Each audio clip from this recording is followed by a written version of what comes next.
Welcome to the Buddha's Wisdom Podcast. In this second series of the Buddha's Wisdom Podcast, we are going through the Majjhima Nikaya, the middle discourses of the Buddha.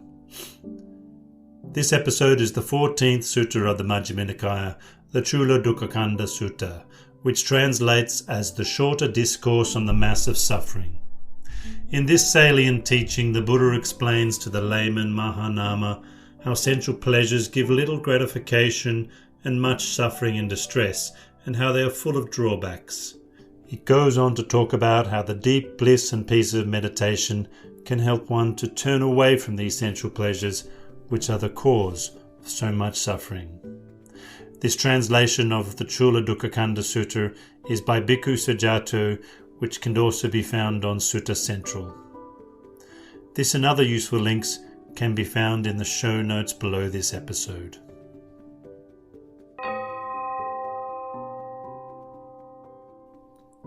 The Culadukkakkhanda Sutta, the shorter discourse on the mass of suffering. So I have heard. At one time, the Buddha was staying in the land of the Sakyans, near Kapilavatthu, in the banyan tree monastery. Then Mahanama, the Sakyan, went up to the Buddha, bowed, sat down to one side, and said to him, "For a long time, sir, I have understood your teaching like this. Greed, hate, and delusion are corruptions of the mind. Despite understanding this, sometimes my mind is occupied by thoughts of greed, hatred, and delusion. I wonder what qualities remain in me that I have such thoughts." Mahanama, there is a quality that remains in you that makes you have such thoughts. For if you had given up that quality, you would not still be living at home and enjoying sensual pleasures. But because you haven't given up that quality, you are still living at home and enjoying sensual pleasures.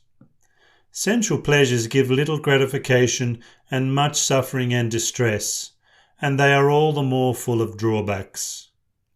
Even though a noble disciple has clearly seen this with right wisdom, so long as they don't achieve the rapture and bliss that are apart from sensual pleasures and unskillful qualities, or something even more peaceful than that, they might still return to sensual pleasures.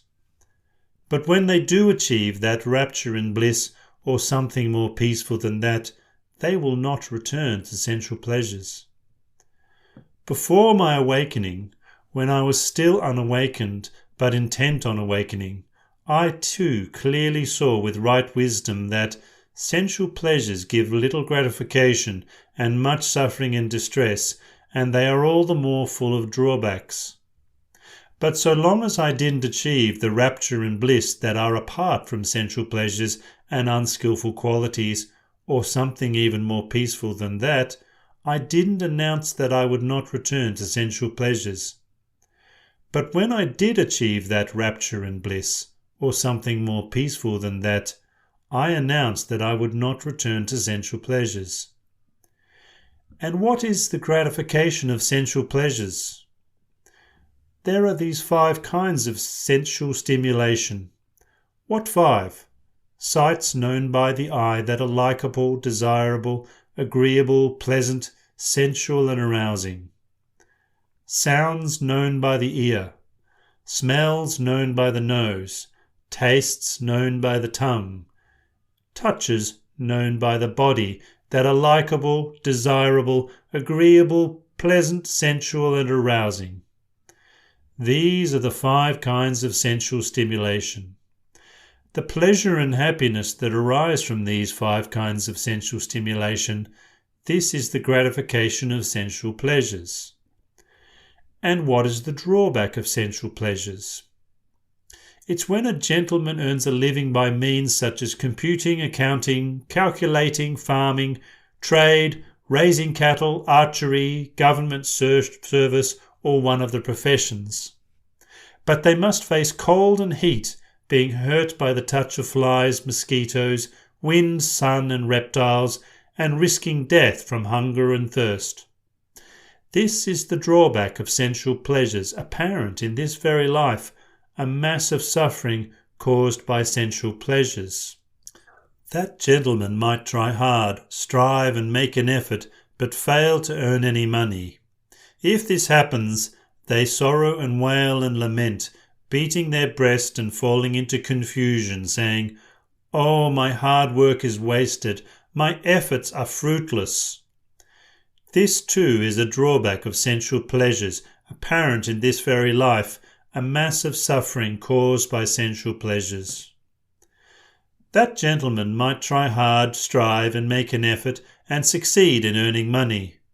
But they experience pain and sadness when they try to protect it, thinking, "How can I prevent my wealth from being taken by rulers or bandits, consumed by fire, swept away by flood, or taken by unloved heirs?"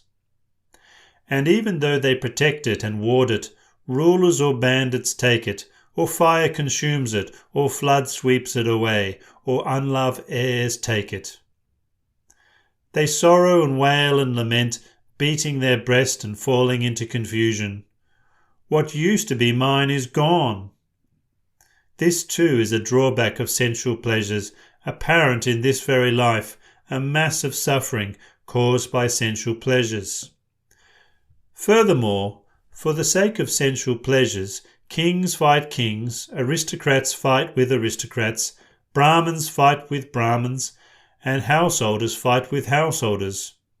A mother fights with her child, a child with mother, father with child, and child with father. Brother fights with brother, brother with sister, sister with brother, and friend fights with friend.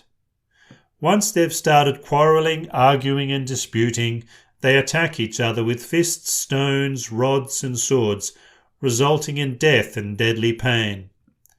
This too is a drawback of sensual pleasures, apparent in this very life, a mass of suffering caused by sensual pleasures.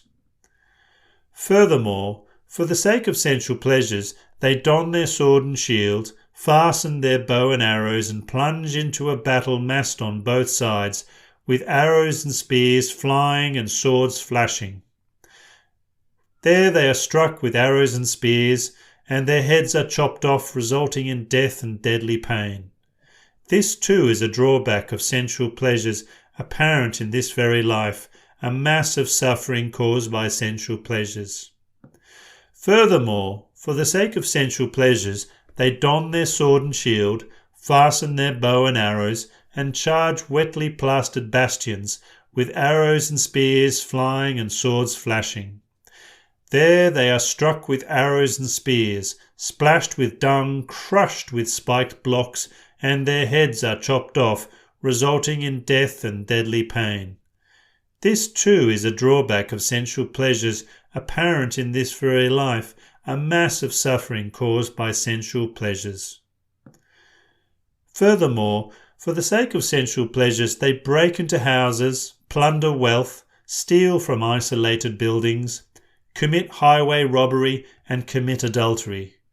The rulers would arrest them and subject them to various punishments: whipping, caning, and clubbing, cutting off hands or feet, or both, cutting off ears or nose, or both, the porridge pot, the shell shave, the demon's mouth, the garlands of fire, the burning hand, the grass blades, the bark dress, the antelope, the meat hook, the coins, the caustic pickle, the twisting bar, the straw mat, being splashed with hot oil, being fed to the dogs, being impaled alive, and being beheaded. These result in death and deadly pain. This too is a drawback of sensual pleasures, apparent in this very life, a mass of suffering caused by sensual pleasures. Furthermore, for the sake of sensual pleasures, they conduct themselves badly by way of body, speech, and mind. When their body breaks up after death, they're reborn in a place of loss, a bad place, the underworld, hell. This is a drawback of sensual pleasures to do with lives to come, a mass of suffering caused by sensual pleasures. Mahanama, this one time I was staying near Rajagaha on the Vulture's Peak mountain. Now at that time several Jain ascetics on the slopes of Isigili at the Black Rock were constantly standing, refusing seats, and they felt painful, sharp, severe, acute feelings due to overexertion. Then in the late afternoon, I came out of retreat and went to the Black Rock to visit those Jain ascetics. I said to them, "Reverends, why are you constantly standing, refusing seats, so that you suffer painful, sharp, severe, acute feelings due to overexertion?" When I said this, those Jain ascetics said to me, "Reverend, the Jain ascetic of the Nartaka clan claims to be all-knowing and all-seeing, to know and see everything without exception thus. Knowledge and vision are constantly and continually present to me, while walking, standing, sleeping, and waking." He says, "O Jain ascetics, you have done bad deeds in a past life. Wear them away with these severe and grueling austerities. And when you refrain from such deeds in the present by way of body, speech, and mind, you are not doing any bad deeds for the future. So due to eliminating past deeds by mortification and not doing any new deeds, there's nothing to come up in the future. With nothing to come up in the future, deeds end. With the ending of deeds, suffering ends. With the ending of suffering, feeling ends. And with the ending of feeling, all suffering will have been worn away. We like and accept this, and we are satisfied with it." When they said this, I said to them, "But reverends, do you know for sure that you existed in the past, and it is not the case that you didn't exist?" "No, we don't, Reverend." "But reverends, do you know for sure that you did bad deeds in the past?" "No, we don't, Reverend." "But reverends, do you know that you did such and such bad deeds?" "No, we don't, Reverend." "But reverends, do you know that so much suffering has already been worn away, or that so much suffering still remains to be worn away, or that when so much suffering is worn away, all suffering will have been worn away?" "No, we don't, Reverend." "But reverends, do you know about giving up unskillful qualities in the present life and embracing skillful qualities?" "No, we don't, Reverend." "So it seems that you don't know any of these things. That being so, when those in the world who are violent and bloody-handed and make their living by cruelty are reborn among humans, they go forth as Jain ascetics." "Reverend Gotama, pleasure is not gained through pleasure. Pleasure is gained through pain. For if pleasure were to be gained through pleasure, King Senia Bimbisara of Magadha would gain pleasure, since he lives in greater pleasure than Venerable Gotama." "Clearly the Venerables have spoken rashly without reflection. Rather, I'm the one who should be asked about who lives in greater pleasure, King Bimbisara or Venerable Gotama." "Clearly we spoke rashly and without reflection. But forget about that. Now we ask Venerable Gotama, who lives in greater pleasure, King Bimbisara or Venerable Gotama?" "Well then, reverends, I'll ask you about this in return, and you can answer as you like. What do you think, reverends? Is King Bimbisara capable of experiencing perfect happiness for 7 days and nights without moving his body or speaking?" "No, he's not, Reverend." "What do you think, reverends? Is King Bimbisara capable of experiencing perfect happiness for 6 days, 5 days, 4 days, 3 days, 2 days, or 1 day?" "No, he is not, Reverend." "But I am capable of experiencing perfect happiness for 1 day and night without moving my body or speaking. I am capable of experiencing perfect happiness for 2 days, 3 days, 4 days, 5 days, 6 days, 7 days. What do you think, reverends? This being so, who lives in greater pleasure, King Bimbisara or I?" "That being so, Venerable Gotama lives in greater pleasure than King Bimbisara." "That is what the Buddha said. Satisfied, Mahanama the Sakyan was happy with what the Buddha said.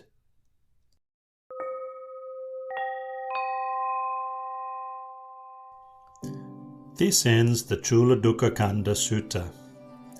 If you've enjoyed listening to the Buddha's Wisdom podcast, please subscribe via your favourite podcast player for easy access to future episodes, and share this podcast with friends and family who may benefit from this easily accessible teaching format. If you'd like to find out more about the Buddha's Wisdom podcast, or if you'd like to support this free distribution Dhamma project by making a one-off or recurring donation, please follow the link in the show notes below to everydaydhamma.net. Thank you for listening. May you all find happiness and peace.